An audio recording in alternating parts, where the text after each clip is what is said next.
Canal Filosofia Fácil para o Enem, uma série de aulas e conteúdos de filosofia para o ensino médio. Esse é o canal do professor Patrick, que sou eu, e eu vou trabalhar com vocês alguns temas e aulas distribuídos aí, uma série de aulas, né, sobre filosofia. Nós estamos aí na aula 10 e o tema é a navalha de Ockham, né? Por que a navalha e quem que é Ockham? Né? Ockham, esse filósofo. O princípio da parcimônia. A navalha de Ockham é o princípio que afirma que as entidades não devem ser multiplicadas além do necessário. Entendeu? Tipo assim, vamos evitar excessos e exageros? Vamos buscar tornar as coisas mais simples? Entendeu? Não crie coisas que não sejam necessárias. É aquele ditado, não crie pelo em ovos, né? Não coloque chifre em cabeça de cavalo. É mais ou menos isso, né? Mas claro que é muito mais complexo, né? Em termos simples, se existem várias explicações para um fenômeno, a mais simples, aquela que exige o menor número de suposições, costuma ser a correta. O termo navalha simboliza a poda de hipóteses desnecessárias e complicações teóricas inúteis para chegar à essência. Então, algumas coisas são desnecessárias, não precisa. Por exemplo, aí, ó, barulho no telhado. Se você ouve à noite um barulho forte de passos no telhado, vamos lá para duas explicações. A explicação A é um gato de rua andando por cima de casa. Explicação B é um alienígena invisível que veio de Marte. A navalha de Ockham corta a opção B, tipo assim, por quê? Por que corta? Porque a opção do gato só exige que você aceite que existem gatos na vizinhança. Tipo, você já viu gato, não já? Vamos lá, aqui, eu vou até pegar o mouse. Ó. Você já viu gatinhos, né? É uma coisa comum, né? Faz minhau, tem pelinho, né? Tem aquele jeitinho, né? Que alguns gostam e outros não gostam. São espertos. Mas você já viu, tem certeza que você já viu vários e vários gatos. E você sabe que eles são danadinhos, que eles ficam em cima das casas, né? Eles são atletas, né? Eles são escaladores. Agora, tipo assim, então é muito mais fácil que você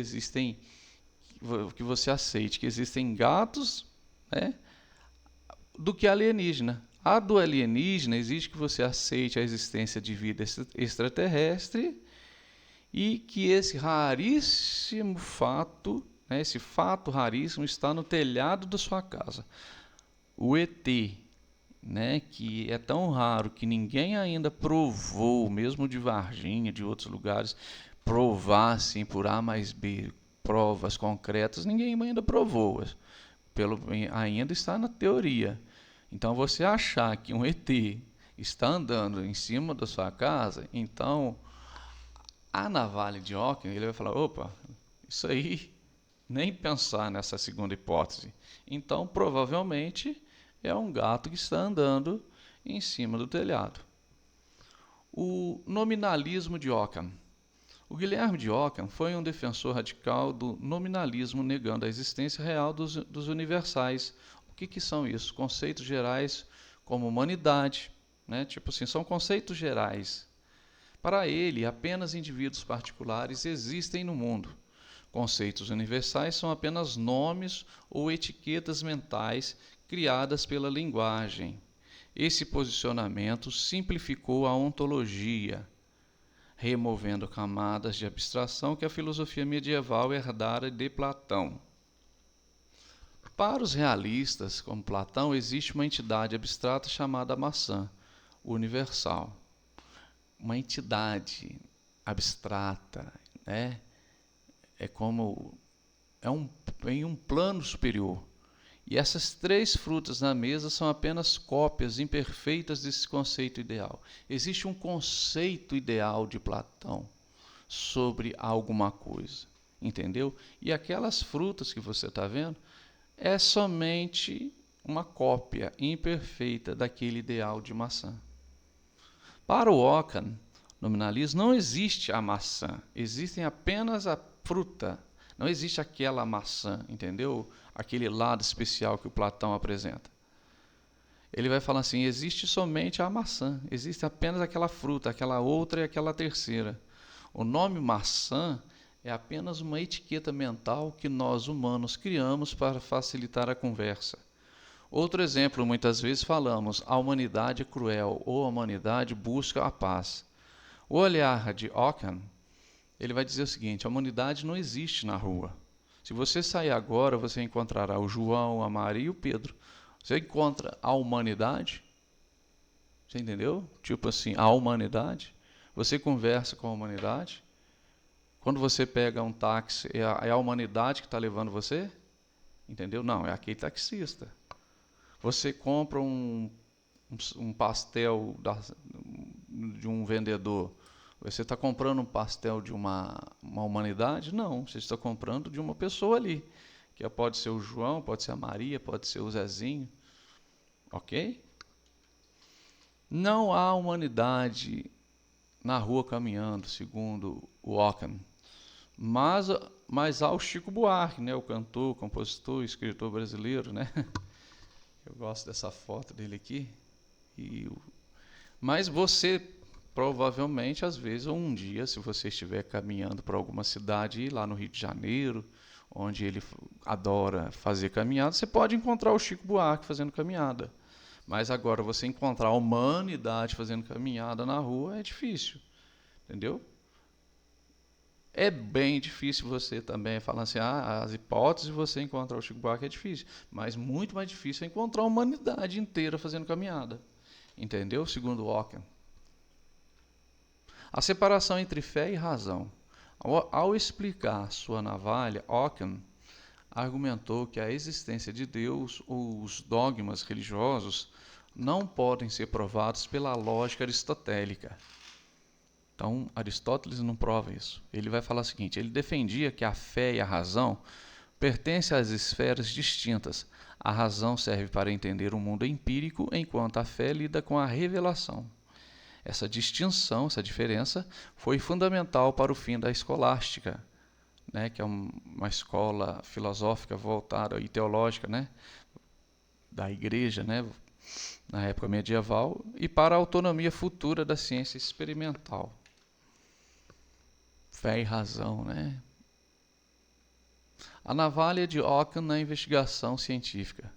Na ciência, o princípio de Ockham orienta os pesquisadores a evitarem teorias ad hoc, ajustes arbitrários, para salvar uma hipótese falha.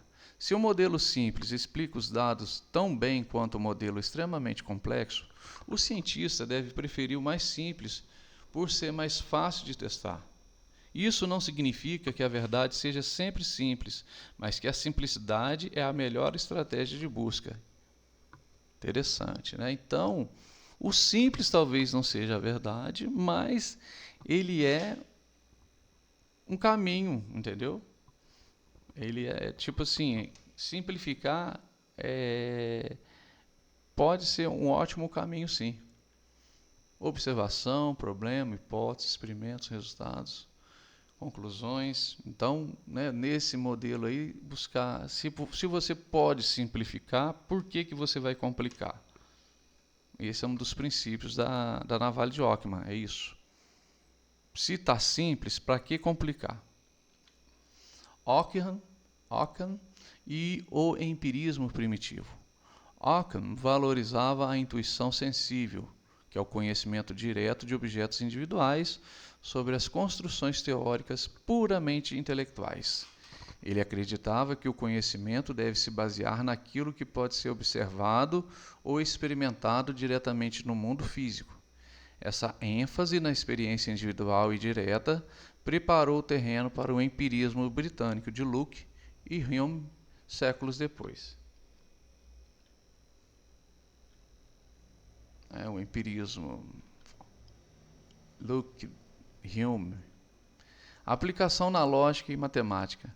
Na lógica formal, o princípio é usado para remover axiomas que podem ser derivados de outros, tornando o sistema mais elegante e robusto. Se uma prova matemática pode ser feita em 5 passos em vez de 10, a versão de 5 é considerada logicamente superior. Tipo assim, para que eu vou complicar?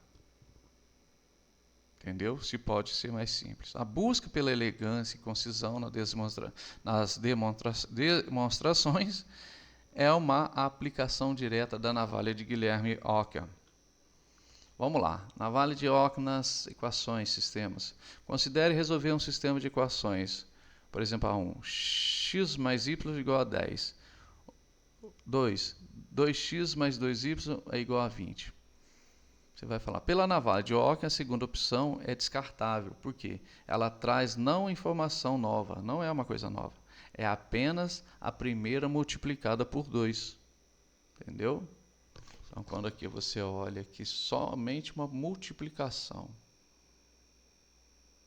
Entendeu? Um x se tornou 2x, um y se tornou 2y e o 10 se tornou 20. Na álgebra linear, dizemos que essas linhas são linearmente dependentes. Manter a segunda equação apenas polui o cálculo sem ajudar na solução. Tipo assim, é desnecessário. Entendeu? Não precisa. Por isso, por que isso importa? É a questão da generalização. Quanto menos detalhes específicos, suposições, uma prova tem, mais casos ela consegue explicar. Vamos lá, limitações e mal-entendidos. Um erro comum é achar que a navalha de Ockham diz que a explicação simples é sempre a verdadeira. Não é bem assim, não. Ela diz que é a preferível até que se prove o contrário. Às vezes, a realidade é complexa demais e a navalha não deve ser usada para negar evidências concretas em favor de uma simplicidade falsa. Tem coisas que às vezes são complicadas mesmo e não adianta você tentar simplificar. É complicado e pronto. Ela serve como um guia metodológico para a economia de pensamento, não como uma lei física absoluta, ok? De acordo com a complexidade de um tema, a navalha não poderá ser usada, de acordo, dentro de uma equação que aqui eu desconheço o que é, às vezes utilizar a navalha de Ockham, às vezes não vai ter um uso aqui, porque às vezes o caminho é complexo, entendeu? E não simples. Quando existe a possibilidade de simplificar, se deve simplificar, quando existe a possibilidade, entendeu? Agora, quando não há, vai pelo caminho que é complexo. Impacto no pensamento moderno. O legado de Ockham é visível na computação, código limpo, na medicina, diagnósticos diferenciais e até na astronomia.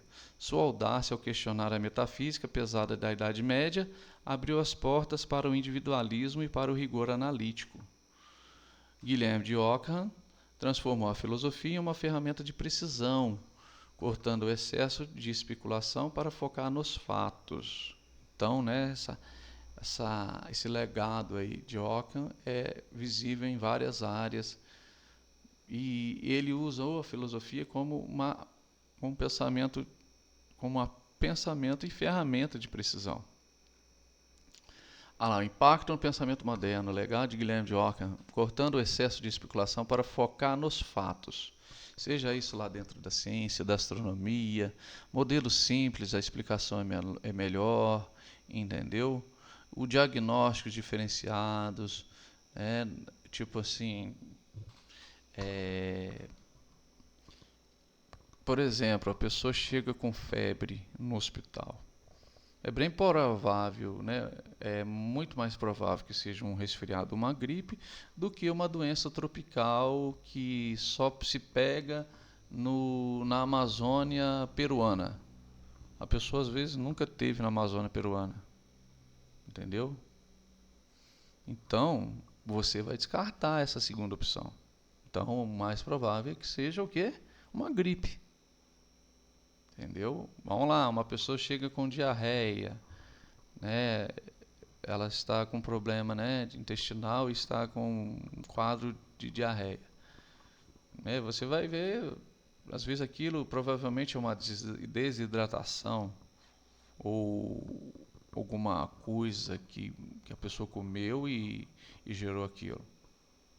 E não uma doença X que é provocada pelo contato com um macaco babuíno do norte da África. A pessoa nunca foi no norte da África, entendeu? Então essa segunda hipótese ela é descartável, né? Então dentro da computação também, né?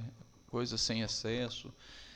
Então, gente, a visão de Ockham é para simplificar, é para ajudar a tirar essas abstrações, aqueles exageros que não tem necessidade, ok? Até a próxima.